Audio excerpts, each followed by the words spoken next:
Oke, masih dengan Profesor Kardus. Medan magnet bumi. Seperti yang kita tahu, medan magnet umumnya terbentuk ketika terjadi pergerakan arus atau muatan listrik dalam sebuah sistem. Mekanisme serupa juga terjadi di bumi kita. Medan magnet bumi juga terbentuk dari fluktuasi muatan elektron atau listrik yang bergerak, terutama di aktivitas inti bumi.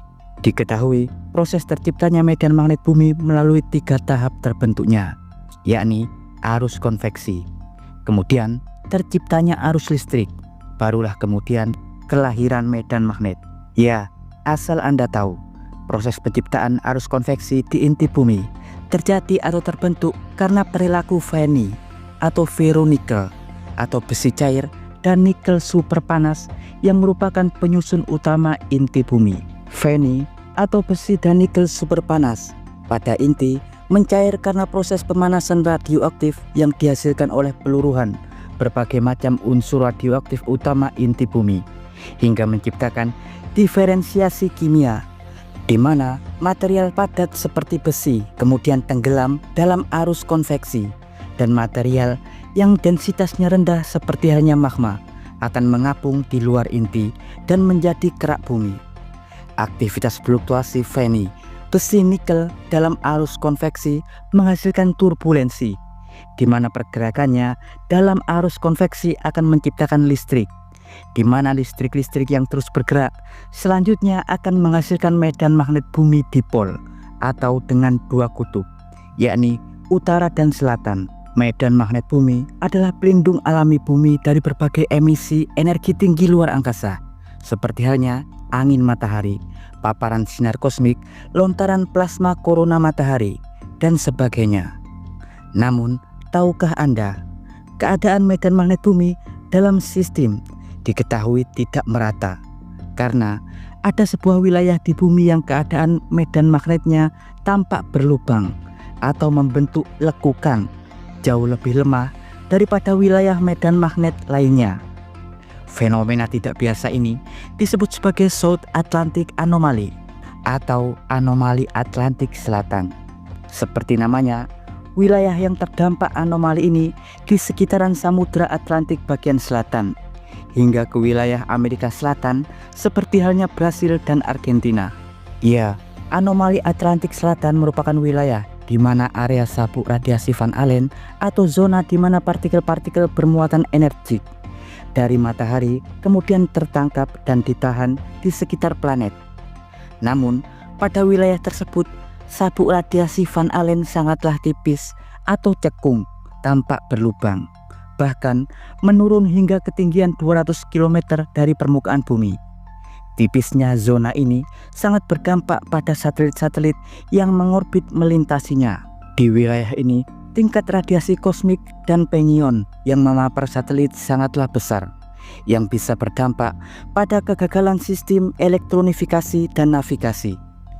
Ya, meski alasan utama terbentuknya lubang ini masih misteri, tapi beberapa hipotesis mengatakan bahwa efek ini disebabkan oleh non-konsentrisitas bumi dengan dipol atau 2 kutubnya, di mana keberadaan lubang medan magnet ini pertama kali diketahui pada 1958 dari misi satelit Explorer Amerika Serikat, di mana saat itu mereka menemukan fakta keberadaan sabuk radiasi Van Allen di wilayah ini turun atau menekuk ke bawah, yang berimbas tingkat paparan radiasi kosmik dan pengion di wilayah tersebut sangatlah tinggi.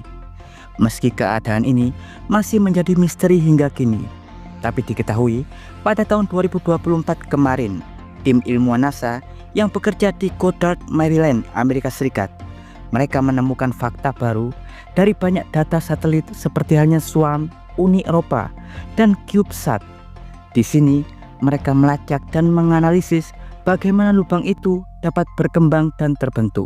Dan dari analisa tersebut, mereka berhipotesa bahwa berkembangnya anomali ini juga disebabkan oleh formasi medan magnet yang tidak seragam, utamanya karena arus listrik yang terbentuk dari turbulensi konveksi arus listrik di inti cair, kemudian terganggu oleh reservoir, yakni batuan padat besar di atasnya, yang disebut sebagai African Large Low Shear Province, atau sebuah reservoir batu raksasa yang terletak sekitar 2.900 km. Keadaan ini dikombinasikan dengan kemiringan sumbu magnetik bumi kita. Hal itulah yang kemudian menciptakan efek pelemahan sabuk Van Allen yang kini menjadi anomali Atlantik Selatan. Namun, hal berbeda dengan sebuah makalah yang diterbitkan di National Academy of Science pada tahun 2020, di mana saat itu para ilmuwan Liverpool mengungkap fenomena anomali ini dihipotesakan merupakan fenomena berulang yang dapat terjadi sekitar 8 hingga 11 juta tahun yang lalu. Namun, hipotesis para ilmuwan Liverpool tersebut akhirnya berbenturan dengan teori lain yang pernah diulas oleh para ilmuwan NASA, di mana kemungkinan anomali ini merupakan penanda akan terjadinya pembalikan medan magnet bumi yang diperkirakan terjadi setiap 400.000 tahun sekali.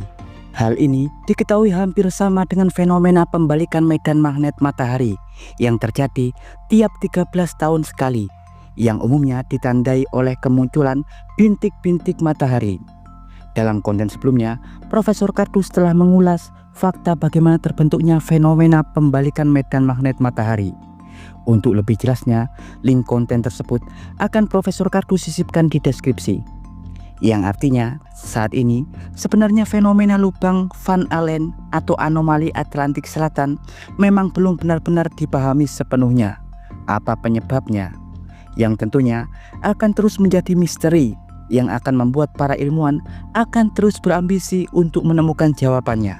Dan berikut informasi singkat dari Profesor Cardus tentang anomali Atlantik Selatan. Jangan lupa like, subscribe, dan tekan tombol lonceng di channel Profesor Cardus. Tak berijazah, tapi jenius.